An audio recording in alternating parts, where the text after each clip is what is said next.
Hello everyone, welcome to my YouTube channel. कैसे हो आप सब? आई होप आप लोग अच्छे होंगे।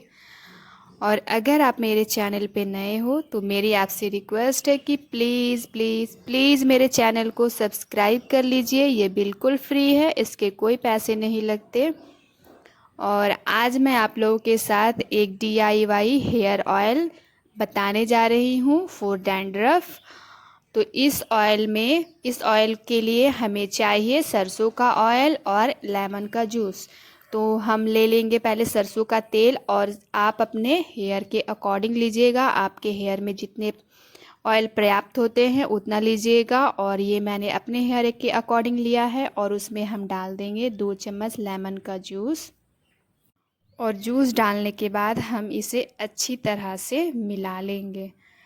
और जिनको भी डैंड्रफ हो गए हैं, ठंडी में लगभग सारे लोगों को हो ही जाते हैं, तो आप इस ऑयल को ज़रूर यूज़ करिएगा। आपके डैंड्रफ एक बार में ही ख़त्म हो जाएंगे। तो ज़रूर ट्राई करिएगा और ट्राई करके बताइएगा कि क्या आपको फ़ायदा हुआ या। तो इस तरह से हम मिला लेंगे और उसके बाद इससे हम अच्छी तरह से स्कैल्प में मसाज करते हुए लगाएंगे। और उसके बाद हम धूप में बैठ जाएंगे। जब तक आप धूप में नहीं बैठोगे ये ऑयल असर नहीं करेगा, अपना फ़ायदा नहीं दिखाएगा। तो इसलिए आपको धूप में बैठना बहुत ज़रूरी है। तो मैंने भी लगाया है, क्योंकि अपनी उंगली की चोट लगने की वजह से मैं अभी अपने हेयर का केयर नहीं कर पा रही थी, इसलिए मेरे भी थोड़े से डैंड्रफ हो गए थे, तो मैंने लगाया है। और मुझे जब भी डैंड्रफ होते हैं तो मैं यही ऑयल यूज करती हूँ। और धूप में मैं बैठी ही थी, तो मटर मेरे 2-3 दिन से पड़े थे जो कि सूख रहे थे। तो मैंने सोचा धूप में भी बैठना हो जाएगा और मेरे मटर भी छिल जाएंगे। ऑयल को लगाने के बाद आप 1 घंटे तक छोड़ दें। उसके बाद आप शैम्पू से वॉश कर लीजिएगा और आपको 100% रिज़ल्ट मिलेगा। तो आप इस ऑयल को ज़रूर यूज़ करिएगा। Hello everyone, good afternoon. 2 बज गया है अभी और मैंने सारा काम कर लिया, शावर भी ले लिया है, लंच भी बना लिया है। उसके बाद मैं आराम से बैठी हूँ आप लोगों से बात करने के लिए। और लंच में मैंने बनाया है तहरी, क्योंकि बच्चों ने कल ही डिमांड किया था तहरी का, पर मैं नहीं बना पाई थी चावल नहीं रहने के कारण। तो ये रात में ही चावल लेकर आ गए थे, तो आज मैंने बना दिया। और मैं बनाऊंगी इनके लिए रोटी, क्योंकि रात का फिश हमारा थोड़ा सा है, तो यही खाएंगे, हम लोग नहीं खाएंगे दोबारा, हम नहीं खाते हैं। इनको अच्छा लगता है दोबारा खाना, तो ये खाते हैं। तो मैं इनके लिए रोटियां सेकूंगी। और ये अभी तक आए नहीं हैं, आने वाले ही होंगे। तो और मैंने बोला है दही लेकर आने के लिए, तो ये दही लेकर आएंगे तो रायता बनाऊंगी मैं। और रायता मैं और मेरी बेटी ही खाएंगे बस, क्योंकि ये फ़िश खाएंगे और मेरे बेटा को पसंद नहीं है दही, वो हाथ से टच भी नहीं कर सकता है। अगर आप लोग मेरा वीडियो देखते हो, जो भी मेरा वीडियो देखते हो, प्लीज़ आप लोग मेरे चैनल को सब्सक्राइब करके जाइएगा। इसमें मेरा घाटा आप लोगों का कुछ नहीं जाता, क्योंकि ये फ्री है, इसके पैसे नहीं लगते।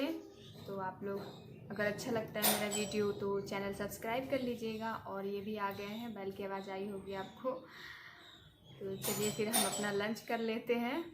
ये दही लेकर आ गए हैं, पर मैंने रायता नहीं बनाया। मेरी बेटी को मैंने ऐसे ही कटोरी में दे दिया है ब्लैक सॉल्ट डाल के। और मैं लस्सी बना ले रही हूँ, क्योंकि खीरा नहीं था। और वेजिटेबल रायता लड़की मेरी नहीं खाती है और मुझे भी उतना ख़ास पसंद नहीं है। तो हम खीरे का रायता या बूंदी का रायता ही खाते हैं। तो मैंने खीरा देखा तो था ही नहीं, इसलिए मैंने लस्सी बना लिया अपने लिए।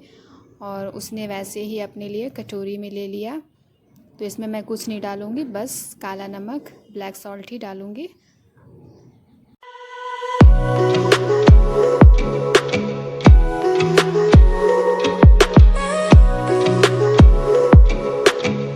लंच उठाते हैं और चलते हैं बाहर। और हम पतिदेव का इंतज़ार कर रहे थे तब से कि ये आएंगे तो हम खाएंगे।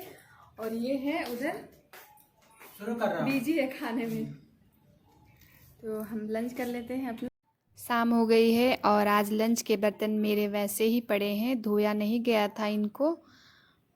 तो थोड़ा सा आराम करने के बाद आ गई हूँ मैं फिर से किचन में। इन बर्तनों को पहले मैं वॉश करूँगी, उसके बाद ही मैं कुछ और काम करूँगी। तो मैं पहले बर्तन वॉश कर लेती हूँ। और ये जख्म मुझे इतना परेशान करता है कि मैं अच्छी तरह से बर्तन भी नहीं धो पा रही हूँ। तो छोटे छोटे बर्तन तो धो लेती हूँ, थाली कटोरी गिलास, और जो बड़े बर्तन होते हैं जिनमें खाना बनाया जाता है वो मुझसे नहीं धोया जाता है, तो वो मैं रख देती हूँ। ये आते हैं तो वही साफ़ कर देते हैं। और अब मैं अपने लिए चाय बनाने लगी हूँ और दूध से मैं मलाई निकाल रही हूँ। मलाई निकालने के बाद मैं दूध को फिर से गर्म कर दूँगी, क्योंकि बच्चे भी अभी आएंगे तो उनको देने के लिए अगर उनके ग्लास में एक भी सारी का टुकड़ा चला जाता है तो फिर वो पीते नहीं हैं। इसलिए मुझे दूध ठंडा होने के बाद मलाई निकाल लेती हूँ मैं अच्छी तरह से। तो एक तरफ मैंने चाय रख दिया है और एक तरफ दूध गर्म होने के लिए रख दिया है। और इस डब्बे में मैंने रस्क और नीचे कॉर्नफ्लेक्स है और ऊपर से मैंने रस्क रखे हैं। तो मेरी बेटी ने सारा रस्क निकाल के और उसमें से कॉर्नफ्लेक्स निकाला, क्योंकि उसे आज दूध और कॉर्नफ्लेक्स खाना था, तो इसीलिए वो लेके चली गई है। अब मैं भी अपना चाय छान लेती हूँ। और बेटा मेरा अभी तक नहीं आया है, थोड़ा सा वो लेट से आता है। 6-7 महीने तक तो बेचारे बच्चे घर में ही बंद थे, बाहर खेलने भी नहीं जा पा रहे थे। और जब हम यहाँ आए तो यहाँ भी उनके फ्रेंड नहीं थे, और जब हम न्यू ही आए थे उस टाइम तो फ्रेंड कहाँ से बनेंगे। और बाहर भी जाना अलाउ नहीं था। धीरे धीरे जब सब ठीक हुआ है तो अब ये जाते हैं थोड़ा शाम को खेलने के लिए। और यहाँ मैं सीट मास्क यूज कर रही हूँ, क्योंकि कल हमें जाना है, कल हमारा प्रोग्राम है, तो इसलिए मैं अभी यूज कर ले रही हूँ।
सीट मास्क यूज़ कर लिया है मैंने, और मैंने बच्चों को पढ़ाने के लिए बैठाया है, पढ़ने के लिए, और ये अभी तक आए नहीं हैं। और जो मैंने आप लोग को सूट दिखाया था, सूट नहीं है वो कुर्ती है, पैरेट कलर का था, मैं कल वही पहन के जाने वाली हूँ। कल हमारा प्रोग्राम है और कल सुबह हमें जल्दी उठना है, क्योंकि 10 बजे ही हमारी गाड़ी आ जाएगी। और मैंने इनको बोला है ईयरिंग लाने के लिए, उसकी मैचिंग का, पता नहीं ये कैसा लेकर आएंगे, मैं आप लोग को दिखाऊंगी ये कैसा लेकर आएंगे। और हमने डिनर भी, मेरा अभी कुछ नहीं बनाया है, वो भी मुझे बनाना है। तो अभी ये आ गए हैं और इनको ईयरिंग नहीं मिला, और ये बोल रहे हैं कि चलो, अरे मैंने लगा लिया, अभी दोबारा क्यों लगा रहे हो। चलने के लिए बोल रहे हैं, तो मैं नहीं जाऊंगी, मेरे पास जो है वही पहनूंगी, हम नहीं जाएंगे। यहाँ कहाँ है, यहाँ तो मिलता है। अभी मैंने डिनर का भी कुछ नहीं तैयारी किया है। और ये बोल रहे हैं चलने के लिए, पर मेरा मन नहीं कर रहा जाने का, और मेरे पास जो है मैं वही पहनूंगी। हाँ, दरवाज़ा बंद कर दो, आखिर मुझे जाना ही पड़ रहा है। तो अब हम चलते हैं, थोड़ा सा देखते हैं यहाँ भी मिलेगा या नहीं मिलेगा। और ये सबसे पहले जो ज़रूरी होता है घर से निकलने के लिए, मास्क हमारा। आ जाओ, हेलमेट ले आना। अरे किस लिए? मम्मी अपना हेलमेट। मैं आ गई हूँ और मुझे कुछ खास नहीं मिले, मैंने बोला था। और मार्केट में जब नहीं मिला तो यहाँ कैसे मिलता। यहाँ ईयरिंग ख़त्म हो चुके थे सारे, तो ये मैं लेके आई हूँ ईयरिंग अपने लिए, और एक मेरी बेटी के लिए हेयर बैंड लाया है मैंने, हेयर लाया है मैंने, और माँ जाए और बेटियों के लिए कुछ ना लाए तो ऐसा नहीं हो सकता। मैं जब भी जाती हूँ इसके लिए कुछ ना कुछ लेके आती हूँ। तो ये उसकी ड्रेस के मैचिंग का मैंने लाया है, और एक मैंने अपने लिए आईलाइनर लाया है, और ये मार्केट से मेरे लिए लेके आए थे बिंदी, और एक चीज़ मैंने लाया है ये पर्स। इसमें मैं कल जाऊंगी तो मोबाइल रखने के लिए, वरना हाथ में लेके घूमना पड़ता है, तो इसलिए मैंने ये पर्स लाया है। मेरा एक पर्स है तो वो ख़राब हो चुका है, तो मुझे ये दिख गया तो मैंने ले लिया इसे। कैसा लग रहा है? तो इतना ही सामान मिला मुझे, और मुझे मेरे बेटे के लिए टी शर्ट लेना था पर वो मिला नहीं, और हमने अपने लिए तो कपड़े खरीद लिए थे पर मेरे बच्चे के लिए, लड़के के लिए नहीं हो पाया। ऐसा नहीं कपड़े नहीं है पर बच्चों को होता है ना प्रोग्राम में नया पहनना है, तो उस टाइप में उसका नहीं ले पाए हम। इनके पापा को जाना था तो पहले छुट्टियां नहीं मिली, और उसके बाद इनका चोट लग गया, और ये अभी आए हैं। तो हम गए थे यहाँ अंदर देखने के लिए पर अभी टी शर्ट नहीं है, तो इसलिए मैंने नहीं लिया। कभी ना कभी उसके लिए भी खरीद लेंगे हम। तो अपने वीडियो का भी मैं यहीं एंड कर रही हूँ। अगर आप लोग को मेरा ये ब्लॉग अच्छा लगा हो तो लाइक शेयर सब्सक्राइब और प्लीज़ कमेंट करके जाइएगा, और मेरे चैनल को ज़रूर सब्सक्राइब करिएगा अगर आप मेरे चैनल पर नए हो तो।